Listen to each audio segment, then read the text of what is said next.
안녕하세요. 세종시 두일세무회계사무소 사무장 김종식입니다. 이것도 찍으면 찍을수록 좀 긴장이 덜할까 하는데 항상 긴장이 되는 건 어쩔 수가 없네요. 자, 오늘은 저희가 여러분들이 역시나 많이들 물어보시던 세무적인 그런 이슈에 대해서 이야기를 해볼 텐데요.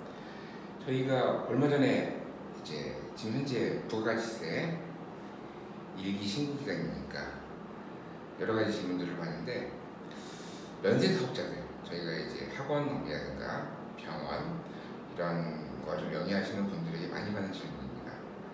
나는 면세 사업자인데 어차피 매입세 공제도 못 받는데 세금 나서 반드시 받아야 되느냐, 혹은 카드를 꼭 해야 되느냐, 혹은 현금 영수증 반드시 발행을 받아야 되는가라는 것에 대한 질문을 많이 받습니다. 여러분들이 겪게 되는 많은 예를 들자면, 내가 학원을 오픈하기로 했어요. 학원을 오픈을 할 때 인테리어를 하게 되죠. 인테리어를 할 때 인테리어 업자들이 많은 이런 이야기를 하십니다. 당신은 면세사업자고 어차피 돌려받지도 못하는 거 우리 그냥 현금으로 받고 자리 없이 10% 빼줄 테니까 합시다. 그러면 많은 고민을 받게 됩니다. 특히나 면세사업 하시는 분들은 이런 고민이 많이 빠지기 쉽죠. 어차피 공제 못 받는 거 내가 반드시 10%를 더 주고서라도 이 자료를 받아야 할까? 그것에 대한 이야기를 오늘 해보도록 하겠습니다. 면세사업자는 세금계산서가 필요 없다? 그럼 면세사업자에 대해서 먼저 알아봐야겠군요. 면세사업자는 부가가치세를 면제받는 사업자. 근데 혹자는 이런 오해를 하시더라고요. 면세사업자면 난 모든 세금을 면제되는 거 아니야? 네, 물론 아닙니다. 면세사업자라는 것은 부가가치세에 국한된 것으로서 소득세라든가 다른 기타 세금은 똑같이 부과가 된다고 보시면 되겠습니다. 부가가치세를 면제하는 사업자로서 부가가치세법에 관련된 신고 및 납부의 의무가 면제되는 사업자. 자, 부가가치세법에 대해서 신고 및 납부가 의무가 면제가 된다. 그러면 우리가 일반 과세자인 경우에는 1월과 7월에, 간이 과세자인 경우에는 1월에 신고를 합니다. 물론 법인은 1월, 4월, 7월, 10월 이렇게 1년에 4번의 신고를 하죠. 그런 신고가 모두 다 면제가 되는 건 맞습니다. 하지만 사업자 현황 신고라는 부가가치세법에 관련된 신고는 하셔야 됩니다. 자, 그럼 어떤 사람이 면세사업자가 되느냐? 첫 번째, 예를 들어봤어요. 기초생활 필수품 제약, 미가공 식료품, 연탄, 주택임대 등.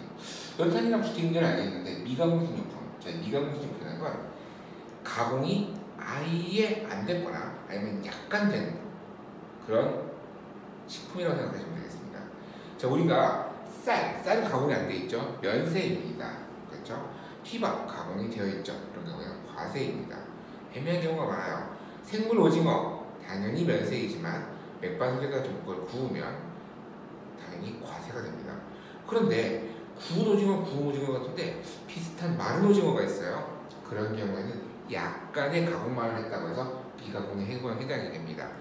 만약 이 영상을 보시는 분들께서 자신이 식품을 관리하시는 업자라고 하시면 이 부분을 더욱더 잘 아실 거라고 생각합니다. 다음은 국민 후생 용역입니다. 자, 국민들이 살아가는데 필요한 위생이라든가 복리적인 부분에 대해서 면세를 해주는 겁니다. 의료 용역, 우리 병원에 가서 이용하는 모든 서비스, 의료 서비스는 면세입니다. 그리고 혈액, 그리고 또한 교육 용역. 자, 국민에게 교육을 시킨다는 것은 국력을 증진시킨다는 의미를 가질 수 있죠. 그래서 나라에서 특별히 이 부분을 부가가치세를 면제를 해주는 것입니다. 여객 운송 용역, 이것도 옮겨주는 것으로서 국민생활 필수적이겠죠. 그래서 역시나 부가가치세가 면제가 됩니다. 문화 관련 재화 용역, 도서, 신문 등 잡지 같은 경우에는 구분이 모호합니다. 자, 그럴 때 이런 것이 면세가 되는지 안 되는지는 그 잡지 종류 성격의 종류에 따라 다릅니다. 또한 내가 책을 하나 냈어요. 별책 부록이라는 게 따라오죠. 별책 부록이 예를 들어서 과세되는 물품이라 하더라도 주된 재화가 책이기 때문에 그것을 따라오는 것을 종된 재화라고 하거든요. 그럼 종된 재화는 주된 재화가 면세면 같이 면세 지급받게 됩니다. 다음은 부가가치 구성요소입니다. 부가가치를 창출해내는데 거기에 구성되는 요소로서 적용되는 것은 면세입니다. 우리가 많이 알고 있는 토지는 당연히 면세가 되겠고요. 인적 용역, 사람을 사용을 하는데, 인건비로서 비율을 하는데 부가가치세를 줬다는 얘기 들어보신 적 없으실 겁니다. 입증영역이 부가가치 조성으로서 면세이기 때문입니다.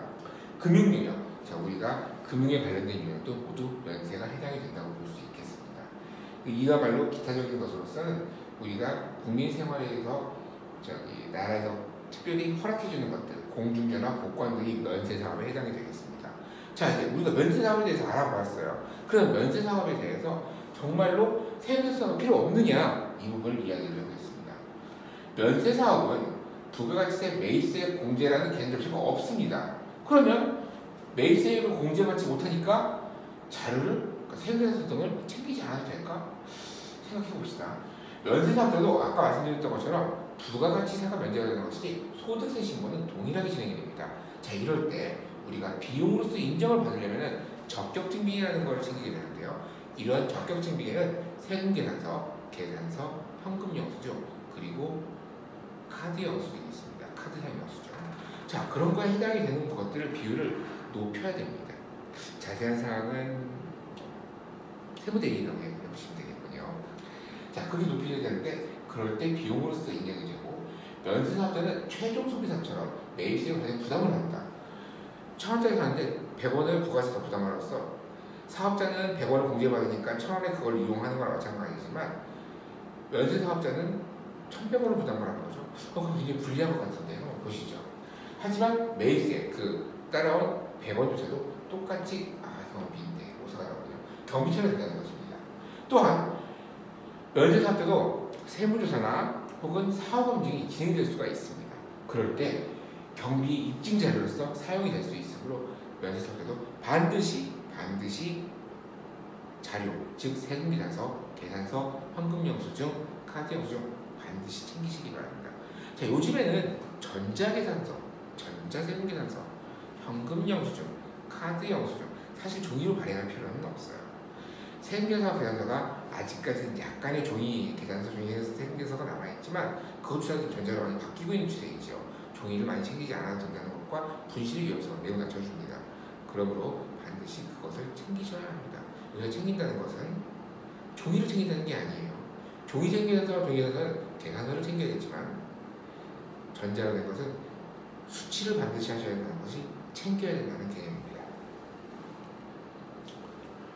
정말 말이 계속 쓸데없이 빨라지기만 하는 것 같아요. 긴장해서 그런가.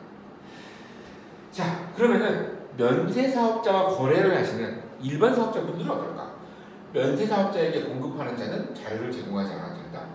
좀 생각해볼 문제입니다. 아까 전에 예를 들은 상황으로서 학원의 인테리어를 제공하는 건설업자의 얘기를 들어봅시다. 아까 전에 그분들은 자료를 하지 말자고 했어요. 면세사업자 입장에서는 이 사람이 나를 생각해주네. 가 아닙니다.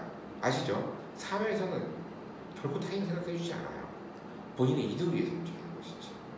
본인의 매출을 줄임으로써 소득세를 줄이려는 그런 의도가 사실은 밑바탕에 깔려있다고 보셔야 됩니다. 그러면 너도 좋고 나도 좋으면 그걸 응할 수 있겠지만 과연 그럴까요? 그리고 그렇게 자료를 안 주시는 것이 일반 사업자분들도 이득일까요? 한번 보시겠습니다. 면세사업자에게 재화나 용역을 공급하는 자는 세금계산서나 현금영수증을 발행하지 않으면 불이익이 발생할 수 있습니다. 결론적으로는 발행을 먼저 하는 게 좋다는 얘기네요. 이유를 한번 보죠. 만약 공급하는 자가 세금계산서를 발행할 수 없는 업종, 간이사업자는 세금계산서 발행할 수 없죠. 이미용업, 자 이발소와 미장원은 안 됩니다. 목욕탕도 마찬가지고요. 공급받는 자가 요구를 할 때고 발행을 해줘야 되는 업종, 소매나 음식점업, 숙박업 같은 경우는 요구를 하면은 발행을 해줘야 되는 업종. 근데 요구가 없으면 발행 안 해줄 수도 있겠죠. 자, 발행하지 않을 수도 있는데 그래도 카드를 결제를 하면은 어때요? 카드 매출 숨길 수가 있습니까? 없습니다. 전산으로 남아요. 그렇기 때문에 반드시 세금계산 발행한 것과 효과가 동일합니다. 많은 분들이 이야기를 합니다. 제일 예쁜 손님이 오셔가지고 현금 주고 현금영수증 발행해드려요? 그러면 아니요 라고 말씀하시는 분들이라고요. 하지만 그렇지는 않습니다. 아이고